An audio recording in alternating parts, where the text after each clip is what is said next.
जैसे कोई अंधा व्यक्ति किसी रास्ते से जा रहा है, चाहे हरा भरा खेत हो, चाहे पका खड़ा खेत हो, चाहे खाली कड़ा खेत हो, उसे नहीं दिखाई देता कि हम कहां जा रहे हैं, क्या देख रहे हैं।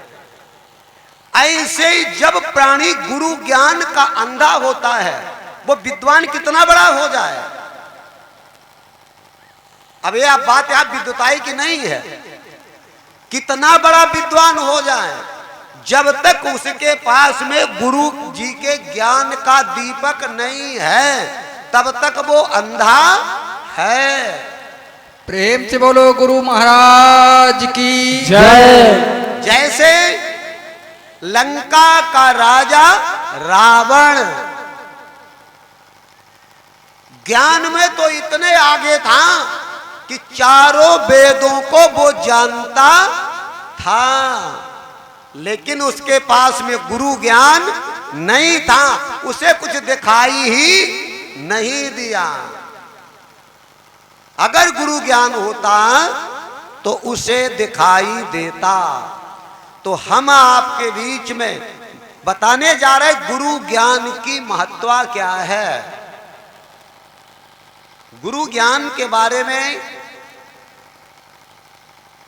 भगवान कृष्ण ने भी अर्जुन को बताया कि अय अर्जुन, जप कर, तप कर, तीर्थ कर, व्रत कर, हवन कर, यज्ञ कर, जब तक तू कोई तत्वदर्शी महापुरुष के पास जाकर तत्व ज्ञान को नहीं प्राप्त करेगा, तब तक तेरा कुछ भी काम नहीं आएगा। ये कृष्ण जी की बात हो गई। रामायण में भी लिखा है, गुर बिन भवनिधि तरैना कोई, जो बिरंची शंकर सम होई। कह रहे हैं रामायण में, अय प्राणी, जब तक तू गुरु महाराज की शरण में नहीं जाएगा, तब तक इस भवसागर से तर नहीं सकता। लोगों, और लिखा है, जिस समय ब्रह्मा जी के पुत्र नारद मुनि बगैर गुरु दीक्षा लिए विष्णु भगवान के पास पहुंचे, तो जिस आसन पे बैठे थे वो आसन छूत हो गया था, उसे धुलवाना पड़ा। तब नारद मुनि ने पूछा, ये कैसे हुआ? कि अभी तुमने किसी तत्वदर्शी महापुरुष से गुरु ज्ञान नहीं लिया है। फिर उन्होंने गुरु ज्ञान लिया। और बता दूं, भगवान कृष्ण ने एक भागवत गीता को बोला, जो सुनाते श्रीमद् भागवत। फिर भगवान कृष्ण ने गर्भ गीता को बोला, उसमें लिखा है अर्जुन के लिए, नाव बिना केवट का करी है, अब गुरु बिन अर्जुन कैसे तरी है। गुरु ही है जगतारन हारा, और भव से पार उतारन हारा। अगर है मोक्ष को पाना, तो जा गुरु की शरण भाई। उसके बाद में एक बार भगवान शंकर कैलाश पर्वत पर बैठे हुए हैं महादेव, ऋषि मुनियों की अन्य गणों की जमात पहुंची, तो उन्होंने बताया, चर्चा उठ गई, का भोलेनाथ, हम सब लोग आपके पास आकर बैठे हैं, कुछ ऐसी बात कहो जिससे हमारा उद्धार हो जाए। तो भोलेनाथ हंसकर के बोले, क्या सुनाए, ऐसा क्या बात है? तो उमा भगवती कहने लगी कि नहीं महाराज, कुछ तो कहो, कोई सत्य बात कहो। तो भोलेनाथ ने कहा,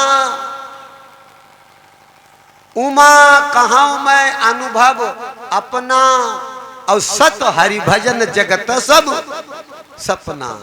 आए भगवती, केवल हरि का भजन ही सत्य है, बाकी सब सपने के समान है। तो कहां ये हरि भजन कैसे होगा? अब भोलेनाथ जो है गुरु गीता को सुना रहे हैं। ये गुरु गीता एक ग्रंथ है जिसे भोलेनाथ ने अपने मुख से कहा, जैसे कृष्ण गीता को कहा हरि का भजन करने के लिए तुम्हें सदगुरु की जरूरत पड़ेगी। बोले सदगुरु क्या होते हैं? तब भोलेनाथ कहते हैं कोई मुझे संसारिक कार्य को सिखा देता है, पेट भरने का काम सिखा देता है, जिंदगी के लाभ उठाने के काम को सिखा देता है, वो भी गुरु होता है। कोई भूत प्रेतों से जोड़ने का काम सिखा देता है, वो ही गुरु होता है। कोई देवी देवताओं से मिलाने की रास्ता बता देता है, वो भी गुरु होता है। कोई रिद्धि सिद्धियों को सिखा देता है, वो ही गुरु होता है। कोई संसार में प्रकृति से औषधियों का मिश्रण सिखा देता है, औषधियों को बता देता है, वो भी गुरु होता है। और कहा जो इस शरीर के अंदर में आत्म तत्व में पहुंचाकर जीवात्मा का दर्शन कराकर, आत्मा का दर्शन कराकर अंदर में ही ब्रह्म को लखा देता है, वही सच्चा सदगुरु होता है। और वहीं से गुरु ज्ञान शुरू होता है। प्रेम से बोलो श्री सदगुरुदेव भगवान की जय। वहीं से गुरु ज्ञान शुरू होता है। तो कहा एक भक्त खड़ा हो गया, भोलेनाथ अगर गुरु ज्ञान मिल जाए तो? कहा जब गुरु ज्ञान मिल जाएगा तो तुम सदगुरु से प्रेम करना शुरू कर दोगे। प्रेम जानते हो क्या है? प्रेम, प्रेम वो चीज है जितना प्रेम बढ़ेगा उतना ही तुम करीब बढ़ते जाओगे, और जितना प्रेम कम होता चला जाएगा उसी में मोटी दीवार होती चली जाएगी, तुम दूर होते चले जाओगे। प्रेम की वाणी लोगों बहुत करीब से सुनाई देती है, और अगर प्रेम हो गया तो कानों की जरूरत नहीं, इशारों से सुनाई देता है। और अगर प्रेम पैदा हो जाए तो कानों की जरूरत नहीं, वो दिल से सुनाई देता है। और करीब हो गए तो आत्मा से सुनाई देता है, करीब कोई दूरी। अच्छा, तुमने कभी कभी देखा होगा, अनुभव करना, जिससे तुम्हारा हित हो तब तुम धीरे धीरे बतलाओगे, अब वो सुन लेगा। बोलो, इससे मतलब पहचान कर लो कि इस समय हम जो है प्रेम है। बड़ी धीरे से कहो, प्रेम की बात सुनाई दे जाएगी। और जब तुम्हारा किसी से लड़ाई होता हो, झगड़ा होता हो, तो तुम जोर जोर क्यों चिल्लाते हो? इस पे कभी विचार किया? जब लड़ाई दंगा होता है, झगड़ा होता है, तो तुमको जोर क्यों चिल्लाना पड़ता है? जैसे कोई दूर खड़ा है तो जोर से चिल्ला के उसे पुकारना पड़ेगा, अब पास में है तो धीरे से। इसी प्रकार से पहचान है, जब प्रेम होता है तो धीरे से बात सुन लेता है, और जब बैर होता तो हमको है पास ही खड़ा, लेकिन पूरी ताकत लगा के चिल्लाते हैं, लड़ाई दंगा करते हैं, और तब भी होता उसके पास आवाज नहीं पहुंचती, क्योंकि वो दूरी हो गई तुम्हारे अंदर में, भाव की दूरी। इतना चिल्लाना पड़ता है। कभी कभी लड़ाई दंगा में इतनी जोर चिल्लाते हैं कि एक खेत कोई आदमी हो उसे टेरी सकत, और पास वाले तुम चिल्लाई हो, उतनी ताकत लगाई हो। इसे सिद्ध कर लो कि इतना ही दूर हमसे प्राणी हो चुका है। ये प्रेम का सौदा। भोलेनाथ कहते हैं जब प्रेम हो जाएगा तो प्रेम तुम्हें करना पड़ेगा, प्रेम हमें करना पड़ेगा। और जब हमें प्रेम करना पड़ेगा, करेंगे तो फिर हमें जिससे मैंने प्रेम किया है, हम परमात्मा की बात करते हैं, गुरुदेव की बात करते हैं, फिर उनको तुमसे प्रेम नहीं करना है ना, वो तुम्हें पकड़ेंगे। समझ में आई कि नहीं हम क्या कह रहे हैं? ये गति है भक्ति की। जैसे एक समय एक आत्मज्ञानी गुरु नित्य प्रति अपने शिष्य को आत्मज्ञान का रास्ता देते थे, प्रेम का ज्ञान देते थे, और शिष्य अपने गुरु महाराज से प्रेम करता था। और एक दिन गुरु शिष्य दोनों लोग गंगा जी में जा रहे थे। गंगा जैसे जग गंगा जी है, और जल ज्यादा हो गया। गुरुजी तैर लेते थे, शिष्य तैर नहीं पाता था। अब शिष्य जो था उतराने लगा, तो गुरुजी चिल्लाए, मेरा हाथ पकड़, नहीं डूब जाएगा, मेरा हाथ पकड़। चेला ने हाथ ही नहीं पकड़ा। फिर कहा मेरा हाथ पकड़, चेला ने तब भी नहीं हाथ पकड़ा। और जब एक आध गोता लग गया तो गुरुजी भाग के गए और हाथ पकड़ा और घसीट के उधर निकालो। बाद में गुरुजी नाराज होने लगे, बोले हम कई बार चिल्लाए हाथ पकड़, हमारा हाथ पकड़, क्यों नहीं हाथ पकड़ा?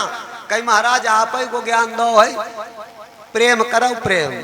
हम तो प्रेम तुमसे कहते, हमें जो बात पता, अगर हम आपको हाथ पकड़ते तो कब हमसे छूट जातो, और अहिले हमें मालूम तुम पकड़ी हो तो छुट्टी है ये ना।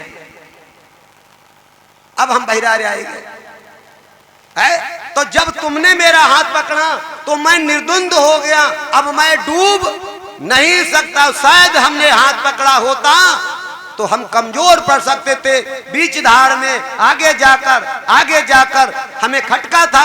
और जब आपने मेरा हाथ पकड़ लिया, अब हमको अपनी ताकत लगाने की जरूरत नहीं है।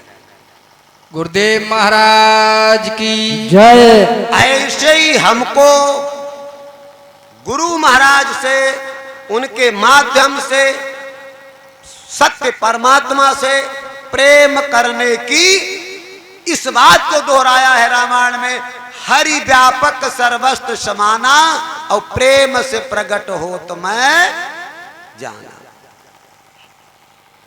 दो प्रकार का प्रेम। एक प्रेम बताया गया है बंदर की तरह। बानरी अपने बच्चे को छोड़ देती है और कुछ चुंगने खाने लगती है, बच्चा दूर होता। अगर कोई डर आया, कोई संकट आया, तो बंदर का बच्चा जाकर अपने आप अपनी मां के चिपट जाता है। बोलो, पेट से चिपट जाता है, चिपटा रहता। एक तो भक्ति ये है बंदर की तरह, और दूसरी है बिल्ली के बच्चे की तरह। बिल्ली का बच्चा जो है एक जगह पड़ा रहता है, बिल्ली ही अपने मुख में दबाकर बच्चे को इधर उधर लिए लिए घूमती है, उसे अपने मां से चिपटने की जरूरत नहीं है। अब हम आप में कौन सी भक्ति करनी है? बंदर वाली करनी है तो हो सकता भाग के न पहुंचे, बीच में कोई हड़प के ले जाए। और बिल्ली के बच्चे की तय करना है तो खुद ढूंढेगा मां मुझे पकड़ने के लिए। तो ये गुरु ज्ञान गीता में भगवान शंकर, अब देखिएगा, कान खोल सुन लीजिएगा, त्रिदेवों में महादेव बता रहे हैं कि जो आत्म साक्षात कराता है, अंदर में परमात्मा का दीदार कराता है, ऐसे संत सदगुरु के केवल दर्शन हो जाए, उनका चरण स्पर्श हो जाए, उनके हाथ का कुछ मिल जाए, मानो कई जन्मों के पातक नष्ट हो जाएंगे। इनके लिए लिखा है श्री सद्गुरुदेव। जय जय श्री सद्गुरुदेव।